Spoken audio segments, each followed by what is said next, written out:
What's up guys, welcome back to our YouTube channel and a new video. तो भाई आज हम बात करने वाले हैं एक बहुत ही इंटरेस्टिंग इंडिकेटर के बारे में जिसका नाम है Warren Buffett indicator. Warren Buffett indicator का कहना है कि जब भी मार्केट ओवर वैल्यूड हो जाए तो आपको मार्केट से निकल जाना चाहिए। राइट, ये वॉरेन बफेट का इंडिकेटर बोलता है और ये वॉरेन बफेट साहब खुद भी बोलते हैं। तो वॉरेन बफेट ने रिसेंटली एक काम किया। वॉरेन बफेट ने अपने रिसेंटली बहुत ज़्यादा मार्केट में अपने स्टॉक्स बेचे और कैश को अल्टी कर लिया, यानी कि कैश अपने पास इकट्ठा कर लिया। और वॉरेन बफेट का कहना है कि हमें मार्केट में अब वैल्यू नहीं दिखती, मार्केट बहुत ज़्यादा ओवर वैल्यूड है और इसलिए हम कैश पे बैठे हैं। जब मुझे दोबारा अंडर वैल्यूएशन दिखेगा मार्केट में, जब मुझे कहीं वैल्यू दिखेगी तो उस कंपनी में मैं इन्वेस्ट करने की सोचूंगा। उसके बाद वॉरेन बफेट साहब रिटायर भी हो गए और रिटायर होने के बाद उन्होंने अपनी संपत्ति पता नहीं कितने बिलियन की उनको अपने क्या कहते हैं आगे वाले जो पुश्तों को दे दी बेसिकली। राइट, पर क्या है वॉरेन बफेट इंडिकेटर, ये समझने की कोशिश करते हैं हम कि वॉरेन बफेट इंडिकेटर क्या है और कैसे वॉरेन बफेट दुनिया में पता लगाते हैं कि मार्केट ओवर वैल्यूड है या under valued. Warren Buffett indicator एक ऐसा इंडिकेटर है जो बहुत ज़्यादा जो इन्वेस्टर्स हैं वो कॉमनली यूज़ करते हैं और ये बहुत ही एक अच्छा तरीका है इकोनॉमिक पॉइंट ऑफ व्यू से ये पता लगाने के लिए कि आपकी मार्केट अभी अंडर वैल्यूड है या ओवर वैल्यूड है। तो इसमें होता क्या है, तो सबसे पहले होता है वॉरेन बफेट इंडिकेटर में आपको पता करना है कि आपकी सारी कंपनी, जितनी भी पब्लिकली ट्रेडेड कंपनी है, जितनी भी मार्केट में कंपनीज हैं, उनकी टोटल नेटवर्थ कितनी है। तो अगर उनके सबको शेयर को बेच दिया जाए तो कितनी ट्रिलियन या कितना पैसा होगा ओवरऑल, अगर देखा जाए तो कितना पैसा में खरीदा जा सकता है सारी कंपनीज को। राइट, तो अमेरिका का यूएस मार्केट में देखा जाए तो यूएस मार्केट में मैंने अभी चेक करा, जब 2024 का डेटा हमारे पास है और ये मैं सारा जो आपको बता रहा हूँ I am using different magazines का डेटा और साथ में चैट जीपीटी को यूज़ करके I am trying to figure out a data कि किस में क्या हो सकता है। राइट, तो देखो अगर देखा जाए तो अमेरिकन मार्केट के बारे में हम पता करते हैं कि उसकी टोटल वैल्यूएशन कितनी है। तो अभी देखा जाए तो हम कहाँ पहुँचे, एक मिनट, हाँ, 60 ट्रिलियन की टोटल नेटवर्थ है यूएस स्टॉक्स की। अगर हम सारे यूएस स्टॉक्स को बेच दें 60 ट्रिलियन, और हमें करना क्या है कि टोटल कंपनी को लेना है, टोटल कंपनी की नेटवर्थ जितनी भी पब्लिकली ट्रेडेड कंपनी है उसको डिवाइड करना है जीडीपी से, कंट्री के जीडीपी से डिवाइड कर देंगे हम, तो हमें पता चल जाएगा कितना परसेंटेज आ रहा है।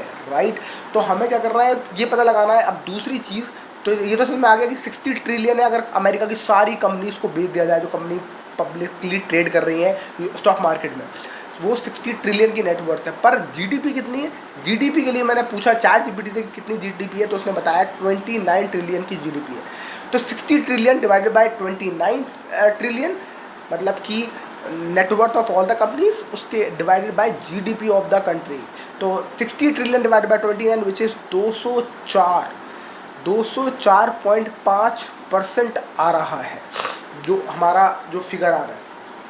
अब 204.5% क्या बताता है मैं, वॉरेन बफेट के हिसाब से जब भी मार्केट 100% के नीचे हो तब आपको सस्ती चीज़ें मिलती हैं और इस वक्त ये 205% पहुंच रहा है। आप समझ रहे हो कितना ज़्यादा ओवर वैल्यूड है अमेरिकन स्टॉक मार्केट एज पर वॉरेन बफेट इंडिकेटर। तो अगर हम इसको समझने की कोशिश करें तो हम एक बार हमने क्या कहते हैं एक टेबल मैंने बनाई है जिसमें आपको पता चलेगा कि 70% के अगर ऊपर है और 90% के 70 to 90% के बीच में है तो आप समझ लो कि मॉडरेटली अंडर वैल्यूड कंपनीज है, आप खरीदारी स्टार्ट कर सकते हैं। 90% के से 110% के बीच में फेयरली वैल्यूड है, ठीक है, खरीद सकते हैं। 90% से 110% के बीच में, 110 से 130% में मॉडरेटली ओवर वैल्यूड है और 130% के ऊपर सिग्निफिकेंटली ओवर वैल्यूड है। 130% के ऊपर बहुत ज़्यादा ओवर वैल्यूड है मार्केट। और अभी जो यूएस मार्केट का निकल के आ रहा है वो आ रहा है 204%। अब आप ये सोचो कितना ज़्यादा, ऑलमोस्ट डबल हो गया है, जहाँ से आपको ख़रीदना बंद करना चाहिए सिग्निफिकेंटली ओवर वैल्यूड हो जाता है 130% के बाद, अभी 204% पे हो रहा है, almost double. Highly overvalued market है स्टॉक मार्केट, यूएस के मार्केट्स एज पर वॉरेन बफेट इंडिकेटर। अब यही वॉरेन बफेट इंडिकेटर अगर हम इंडियन मार्केट्स में लगाने की कोशिश करें तो क्या होगा डेटा, और वही लगाने की मैंने कोशिश करी। अब मैंने इंडियन मार्केट्स में यही डेटा लगाया, तो इंडियन मार्केट की पहले मैं समझूंगा कि नेटवर्थ क्या है पूरी कंपनीज की, और उसके बाद मैं समझूंगा कि उसकी जीडीपी कितना है। तो नेटवर्थ है 4.3 ट्रिलियन, अगर हम सारी कंपनीज को देखें जो पब्लिकली ट्रेडेड है वो है 4.3 trillion divided by the GDP of the country which is 4.3 trillion. तो 4.39 है बेसिकली जो तो आपका total net worth of the all of the companies 4.39, और 4.3 is the entire trillion as per 2024 as per the entire like GDP of the country is 4.3 trillion। Divide करते हैं 4.39 divided by 4.3 which is 102.1%, 102.1%, विच अब 102.1% के हिसाब से हमारा मार्केट जो है वो मॉडेस्टली ओवर वैल्यूड है, थोड़ा सा ओवर वैल्यूड है, क्योंकि 102%। पर एट द सेम टाइम हम इसलिए इसको एग्जैक्टली डेटा नहीं मान सकते, क्योंकि हमारे पास बहुत ही बड़ी एक अनऑर्गेनाइज्ड इकोनॉमी है जो कंपनी पब्लिकली ट्रेडेड नहीं है। बहुत सारी कंपनीज हैं हमारे यहाँ जो पब्लिकली ट्रेडेड नहीं है, बहुत सारे छोटे छोटे व्यापार हैं जो पब्लिकली ट्रेडेड नहीं है, बहुत सारे छोटे छोटे व्यापार हैं जो हमारे कभी सारे कैश में ही होते हैं, जो कभी भी उसमें आते ही नहीं, जीडीपी में दिखते ही नहीं है, पर वो जीडीपी में कंट्रीब्यूट तो करते हैं पर वो दिखते नहीं, क्योंकि वो बहुत ज़्यादा कैश में ही काम होता है, कच्चे में काम होता है जिसको हम कहते हैं, तो कभी वो इनकम टैक्स भी नहीं भरते। तो वो वाली कंपनीज बहुत सारी है, इसलिए ये एक्चुअल डेटा नहीं है। इसलिए हम ये कह सकते हैं कि ओवर वैल्यूड तो है, मॉडेस्टली ओवर वैल्यूड तो है, but still you can find some places to put in. अगर इससे मार्केट नीचे हो जाता है, अगर 102 की जगह ये 90 पहुंच जाए, तो आपको खुशी खुशी मार्केट में अच्छे से बाइंग करनी है। 80 पहुंच जाए तो और बढ़िया बाइंग करनी है, फिर मार्केट सिग्निफिकेंटली अंडर वैल्यूड हो जाएगा। तो मुझे लगता है कि अगर मार्केट को मजबूती दिखानी है इंडियन मार्केट्स को, तो अभी एक आध बार झटका नीचे मारना पड़ सकता है, थोड़ा सा अंडर वैल्यू होना पड़ सकता है, उसके बाद ही मार्केट में वैल्यू आएगी, उसके बाद भी मार्केट में लोग ज़्यादा इन्वेस्ट करेंगे, क्योंकि थोड़ा सा मार्केट अभी भी थोड़ा सा ओवर वैल्यू तो लग रहा है। बट अब हमने कोशिश किया ये समझने की, चलो ठीक है इंडिया का मार्केट समझ लिया, अमेरिका का मार्केट समझ लिया, अब इसी वॉरेन बफेट इंडिकेटर को यूज़ करके क्या हम ये समझ सकते हैं कि हम कौन सी कंट्री की जो जीडीपी है या कौन सी कंट्री है जो अंडर वैल्यू चल रही है इस वक्त, क्योंकि हमें इंडिया का दिख गया, अमेरिका का दिख गया, हम दूसरी किसी और कंट्री में भी तो इन्वेस्ट कर सकते हैं। तो मैंने चैट जीपीटी से पूछा कि कौन सी कंट्री इस डेटा के हिसाब से कौन सी कंट्री है जो आपको सबसे ज़्यादा अंडर वैल्यू दिख रही है, जहाँ बहुत सारी वैल्यू दिख रही है इन्वेस्ट करने के लिए। तो सबसे ऊपर दिखाया सबसे ज़्यादा अंडर वैल्यूड है ब्राज़ील, जिसका आ रहा है 13 वैल्यूएशन, जिसका वो क्या कहते हैं वॉरेन बफेट इंडिकेटर पे जो दिख रहा है उसका जीडीपी से डिवाइड करने के बाद उसकी सारी कंपनीज़ को जो जिनकी नेटवर्थ है उसको जीडीपी से डिवाइड किया, और ब्राज़ील का जब देखा तो आया 80%, उसके बाद पाकिस्तान का 75%, तुर्की का 70%, इजिप्ट का 65% और रशिया का 60%।